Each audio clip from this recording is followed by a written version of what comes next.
वजीर आजम शहबाज शरीफ की सऊदी वली अहद मोहम्मद बिन सलमान से मुलाकात। दोनों रहनुमाओं की मुलाकात सऊदी अरब के दारुल हुकूमत रियाद में वन वाटर सरबराही इजलास के मौके पर हुई।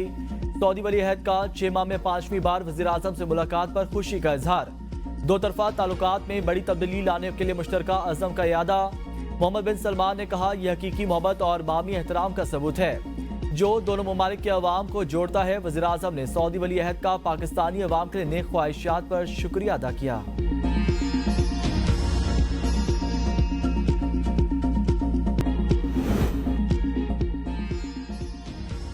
अपोजिशन लीडर कौमी assembly Omar Ayub judicial commission के रुकने से मुस्ताफी। इस्तीफा स्पीकर कौमी असम्बली को भिजवा दिया। उमर अयूब ने अपनी जगह बैरिस्टर गौहर को जुडिशल कमीशन का रुकन नामजद किया। इस्तीफे की वजह अपने खिलाफ मुकदमात के इंदराज बताई। कहा, मेरी तवज्जो अपने खिलाफ दर्ज मुतअद्दिद मुकदमात पर है। इजलासों में शिरकत नहीं कर सकता। सेंटोरस चौक पर पुलिस ने हमारी गाड़ी को 3 घंटे रोके रखा। बुशरा बीबी अली मिंगंडापुर की गाड़ी में थी। पुलिस के 60 एहलकारों को हमने वापस करके तहफ़्फ़ुज़ फराम किया। जब भी बानी पीटीआई कॉल देंगे एहतजाज जरूर करेंगे। अगर एक इंसान की भी जान गई है, चाहे वो पुलिस वाला हो या रेंजर हो, या अगर किसी प्रोटेस्टर की जान गई है, तो उसका जिम्मेदार अडयाला जेल में बैठा इमरान खान है। मास्टरमाइंड जो अडयाला जेल में बैठा, उससे जेल नहीं काटी जा रही। 2014 से लेकर आज तक इनका एक भी धरना मुझे दिखा दें जो पीसफुल हो। किसी की भी जान जाने का जिम्मेदार बानी पीटीआई है। फोर्सेस पर गोलियां चलाएंगे तो क्या वो हार डालेंगे? वजीर आला पंजाब मरीम नवाज का तकरीब से खिताब। कहा, जेल में बैठे मास्टरमाइंड से जेल नहीं काटी जा रही। 4 साल हुकूमत की, अब जेल काटो। सियासी गन को पंजाब और पाकिस्तान की सियासत से साफ करना है। पीटीआई बुरी तरह पिट गई। 2014 से लेकर आज तक इनका कोई भी धरना पुरअमन नहीं रहा। पंजाब पुलिस को सख्ती से मना किया था, कोई गोली नहीं चलाएगा। अगर गोली चलती तो 5 मिनट भी कोई नहीं रुक सकता था। हुकूमत को शौक नहीं है कंटेनर्स लगाकर मुल्क बंद करने का। इनकी मीटिंग्स में यह एजेंडा होता है वफाक के खिलाफ कितनी सरकारी गाड़ियां निकलनी हैं। पंजाब की आवाम ने अपने मुल्क और अपनी नस्लों के बारे में सोचा। पंजाब के किसी शहर से कोई भी नहीं निकला। जब कोई बाहर निकला ही नहीं तो कोई नजर कैसे आता?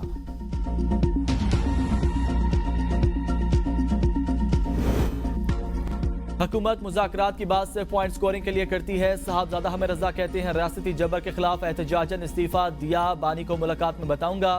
बानी पीटीआई ने पैगाम पहुंचाया, आपने इस्तीफा नहीं देना। मेरी राय थी पंजाब में एक दिन पहले एहतजाज करना चाहिए। पंजाब में मोटरवे को बंद कर दिया गया। पाकिस्तान की 77 साल सियासी तारीख में ऐसा कभी नहीं हुआ। पंजाब में हमारे MNAs और MPAs पर जबर किया जा रहा है। हुकूमत से मुतालबा किया 9 वाक़ियात पर जुडिशल कमीशन बनाया जाए। सोशल मीडिया पर पीटीआई के खिलाफ प्रोपेगेंडा किया जा रहा है।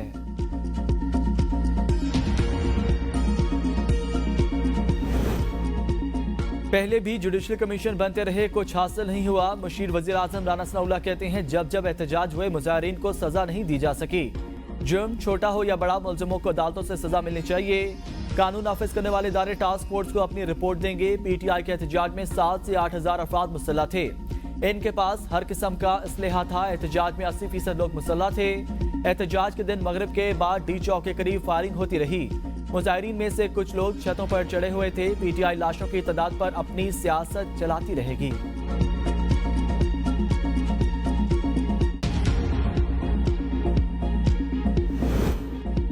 समझता हूं ट्रंप ने जब हल्फ लिया तो हालात तब्दील हो जाएंगे। बानी पीटीआई वक्त आने पर बताएंगे क्या करना है। लतीफ खोसा की ABN न्यूज के प्रोग्राम सवाल से आगे में गुफ्तगू। कहा, तस्वर नहीं किया जा सकता सियासी वर्कर्स पर ऐसा तशद्दुद किया जाए।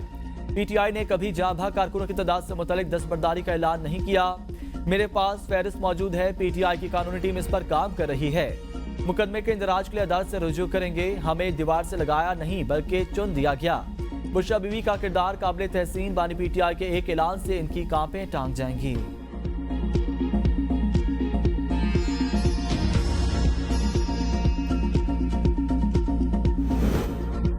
बुशरा बीबी ने एहतजाजी शुरका को लीड किया और सबको साथ लेकर गई हैं, लेकिन बाकी क़यादत को भी कंटेनर पर मौजूद होना चाहिए था।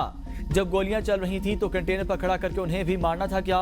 अलीमा खान कहती हैं, मैंने कहा कंटेनर्स का जनरेटर खराब है, लोगों को पीछे हटने की कॉल दें ताकि जानें बचाई जा सकें। जमीनी हकायक कुछ और थे, ये किसी ने नहीं सोचा था डी चौक पर गोलियां चलाई जाएंगी। ऐसे हालात में पीछे हटना ही सही तरीका है। बहुत कंफ्यूजन थी। हुकूमत ने आखिरी वक्त पर सब कुछ किया लेकिन पहले बात नहीं की। सवाल ये पूछा जाना चाहिए, गोली क्यों चली? बानी पीटीआई ने कहा है अपना आखिरी कार्ड अभी नहीं बताएंगे।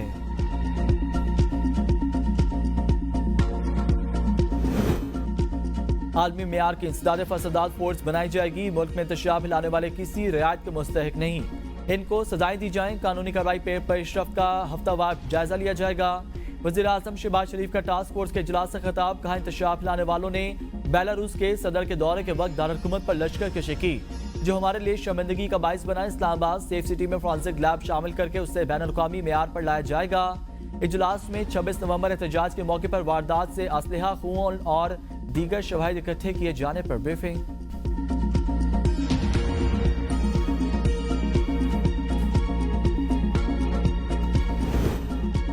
हुकूमत ने साइबर क्राइम तरमीमी बिल का इब्तदाई मसवदा तैयार कर लिया। फेक न्यूज देने वाले को 5 साल कैद या 10 लाख रुपए जुर्माने की सजा होगी। जराये के मुताबिक डिजिटल राइट्स प्रोटेक्शन अथॉरिटी कायम की जाएगी। डिजिटल राइट्स प्रोटेक्शन अथॉरिटी को सोशल मीडिया से मवाद ब्लॉक करने या हटाने का इख्तियार होगा। अथॉरिटी कानून नाफिज करने वाले इदारों को या किसी शख्स के खिलाफ मवाद हटाने के अहकाम जारी कर सकती है। अथॉरिटी के पास रियासत और रियासती इदारों के खिलाफ नफरत फैलाने के मवाद को भी हटाने का इख्तियार हासिल होगा। हुक्काम के मुताबिक अथॉरिटी का 1 चेयरमैन और 6 अरकान होंगे।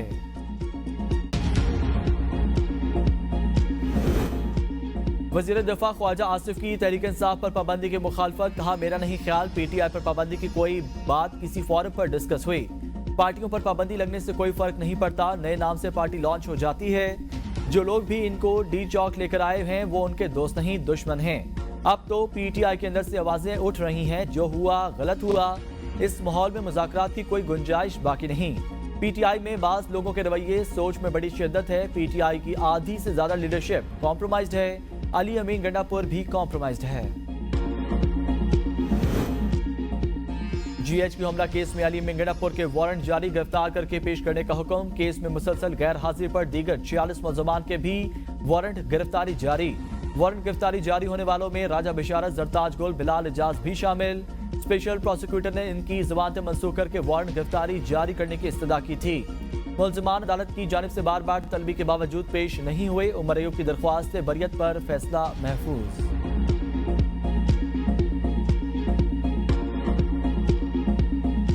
मैं पिछले एक हफ्ते से कह रहा हूं कि तरीके इंतशार वालों एक वीडियो ले आओ जिसमें सिक्योरिटी एजेंसीज, जिसमें कोई लॉ एनफोर्समेंट एजेंसीज का एहलकार, पुलिस, रेंजर्स का, फौज का कोई भी एहलकार स्टेट फायरिंग कर रहा है प्रोटेस्टर्स के ऊपर, एक वीडियो। तहरीक इंतशार गोली चलाने का झूठा बयानिया बना रही है। वफाकी वज़ीर इत्तलात अताउल्लाह ताड़ा की गुफ्तगू, कहा ये अपनी शर्मिंदगी छुपाने के लिए लाशों की सियासत कर रहे हैं। कोई एक सबूत पेश करें जिसमें कानून नाफिज करने वाले इदारों का कोई एहलकार फायर करता हुआ दिखाई दे। इनके पास कोई एक वीडियो मौजूद नहीं। लतीफ खोसा ने कहा इनके घर पर कई लाशें मौजूद हैं। बैरिस्टर गौहर ने कहा सब गलत है, 12 लाशें हैं, लाश एक भी नहीं। होती तो सामने आ जाती। ये लाशें टिकटॉक, फेसबुक, एक्स, व्हाट्सएप पर मिलेंगी। कौम के साथ भोंडा मजाक किया जा रहा है।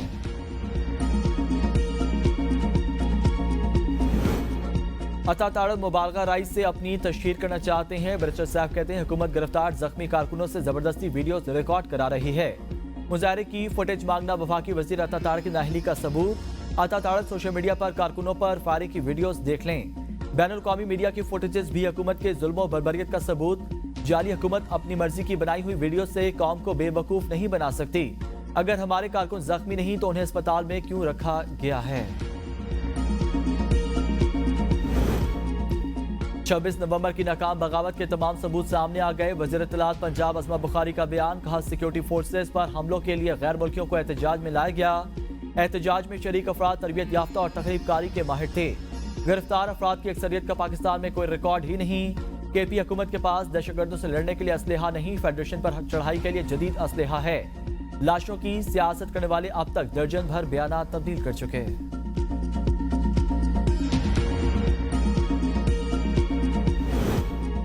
बुशरा बीबी की राहदारी जमानत मंजूर, 23 दिसंबर तक गिरफ्तार न करने का हुक्म। पेशावर हाईकोर्ट में बुशरा बीबी के राहदारी जमानत की दरख्वास्तों पर समाअत।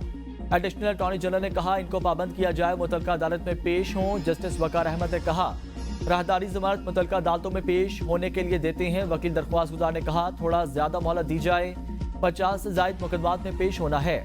जस्टिस वकार अहमद ने कहा ज्यादा वक्त नहीं दे सकते क्योंकि सर्दियों की छुट्टियां आने वाली हैं। बुशरा बीबी और दीगर के मुकदमा तफसील के लिए दायर दरख्वास्तों पर समाअत। बुशरा बीबी की फासली जमानत में 18 दिसंबर तक तौसी।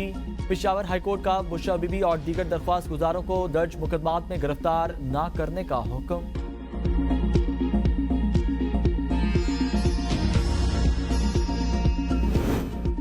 पार्लियामेंट को अदालत ने सुप्रीम तस्लीम किया। पार्लियामेंट का आम या मुश्तरका इजलास बुलाकर लापता अफराद का मसला हल किया जाए। जस्टिस जमाल मंदखेल के लापता अफराद केस में रिमार्क्स। आईने बेंच में लापता अफराद केस की समाअत के दौरान अटॉर्नी जनरल, वजारत दाखिला और दीगर फ्रीकैन को नोटिस जारी। रिपोर्ट तलब। जस्टिस जमाल मंदखेल ने रिमार्क्स में कहा, मेरी नजर में लापता अफराद का केस इंतहाई अहम मसला बयानबाजी से हल नहीं होगा, इसका हल पार्लियामेंट ने करना है। जस्टिस हसन नजर रिजवी ने कहा, जो लापता लोग वापस आए क्या उन्होंने बताया कौन उठाकर लेकर गया। जस्टिस जमाल मंदखेल ने कहा, लापता अफराद वापस आने पर कुछ नहीं बताते, वापस आने पर कहते हैं शुमारी इलाका आराम के लिए गए थे। जस्टिस मुसरत हिलाली ने कहा, तहरीक इंसाफ के लोग भी उठाए गए, क्या उन्होंने आकर बताया कौन उठाकर लेकर गया।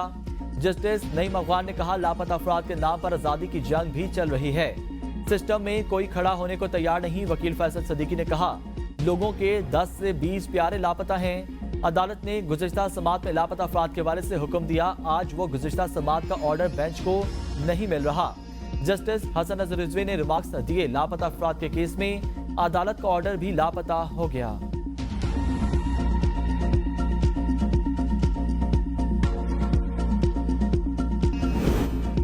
पाकिस्तान मौसमियाती तब्दीली से सबसे ज्यादा मुतासर हुआ। 2022 में पाकिस्तान में सैलाब ने तबाही मचाई। पानी के वसाइल को महफूज रखने के लिए इकदाम करना होंगे। वज़ीर आज़म शहबाज शरीफ का साफ पानी और आबी ज़खायर के तहफ़्फ़ुज़ पर रियाज में मुनक्किद वन वाटर सरबराही समिट से खिताब। कहा, पानी की कमी पूरी दुनिया का सबसे बड़ा मसला, पानी के चैलेंजेस से निपटने के लिए जदीद इस्लाहात की जरूरत है। माहौलियाती तब्दीली के बायस पानी की कमी से खुश्क साली बढ़ रही है। आलमी बरादरी पानी की कमी पूरा करने के लिए इकदाम करे। वज़ीर आज़म 2 रोज़ा दौरे पर सऊदी अरब पहुंचे तो रियाज के नायब गवर्नर ने किंग खालिद इंटरनेशनल एयरपोर्ट पर इस्तकबाल किया।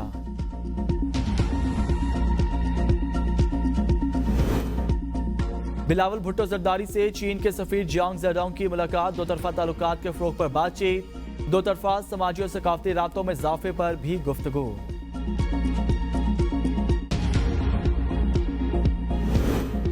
पंजाब हुकूमत ने सरकारी मुलाजमीन के लिए पेंशन में 3 सालाना इजाफे खत्म कर दिए। तलाक 3 दिसंबर से रिटायर होने वाले सरकारी मुलाजमीन पर होगा। सेक्रेटरी खजाना का तमाम इंतजामी सेक्रेटरीज और सरबराहों को मुरासले के मुताबिक 2011, 2015 और 2022 में होने वाले इजाफे नए रिटायर होने वाले मुलाजमीन को नहीं मिलेंगे। पेंशन रूल्स में भी तब्दीली। रजाकाराना रिटायरमेंट पर पेंशन में 2 से 10% तक कमी। पेंशन के लिए सरकारी मुलाजिम की आखिरी 3 साल की बुनियादी तनख्वाह मेयार होगी। सरकारी मुलाजिम की बेवा को 10 साल या दोबारा शादी तक पेंशन मिलेगी। बेऔलाद बेवा को ताहयात या दोबारा शादी तक पेंशन मिलेगी। 2 या जायद बेवा होने पर पेंशन सब में बराबर तकसीम होगी।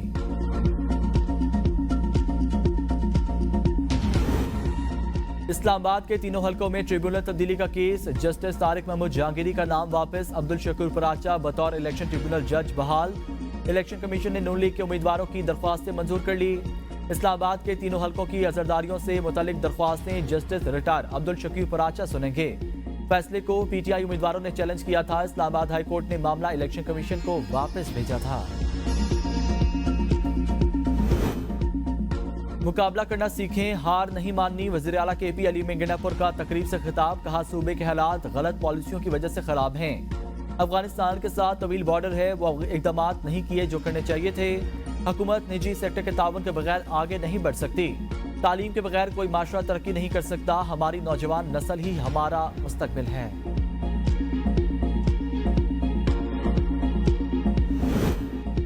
पीटीआई फसादी और इंतशारी टोला। स्पीकर पंजाब असम्बली मलिक अहमद खान कहते हैं, जलाओ गिराओ और अदम इस्तेहकाम का मकसद एहतजाज नहीं, फसादी टोले को मुल्क की तरक्की हजम नहीं हो रही।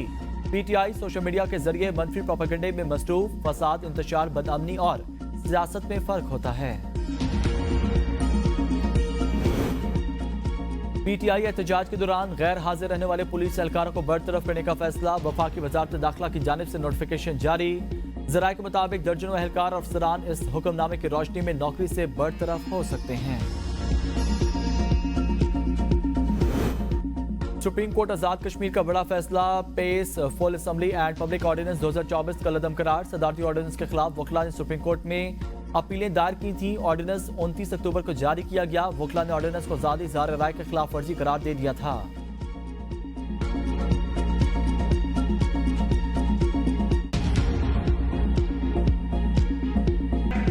3 दिसंबर तक मौसूल होने वाली तमाम हज दरख्वास्तें कामयाब करार। वजीर मजहबी अमूर ने खुशखबरी सुना दी। हज दरख्वास्तों की वसूली में 10 दिसंबर तक तोसी। स्पॉन्सरशिप स्कीम में मौसूल होने वाली तमाम हज दरख्वास्तें भी कामयाब। चौधरी साले कहते हैं कोटे से जायद दरख्वास्तें मौसूल होने की सूरत में कुरअंदाजी की जाएगी। समंदर पार पाकिस्तानी 10 दिसंबर तक स्पॉन्सरशिप की रकम लाजमी जमा करा दें। सरकारी हज के लिए 89,605 का कोटा रखा गया था।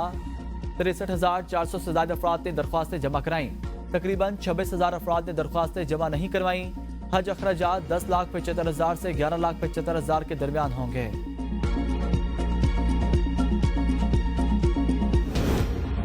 साबिक डीजी नैब शहजाद सलीम के खिलाफ मिसकंडक्ट पर नैब में इंक्वायरी शुरू। चेयरमैन नैब की जानिब से साबिक डीजी नैब शहजाद सलीम को चार्जशीट जारी। इस्लामाबाद हाई कोर्ट ने नैब को साबिक डीजी शहजाद सलीम के खिलाफ कोई भी तादीबी कार्रवाई करने से रोक दिया। जवाब के लिए नैब को 16 दिसंबर के लिए नोटिस जारी।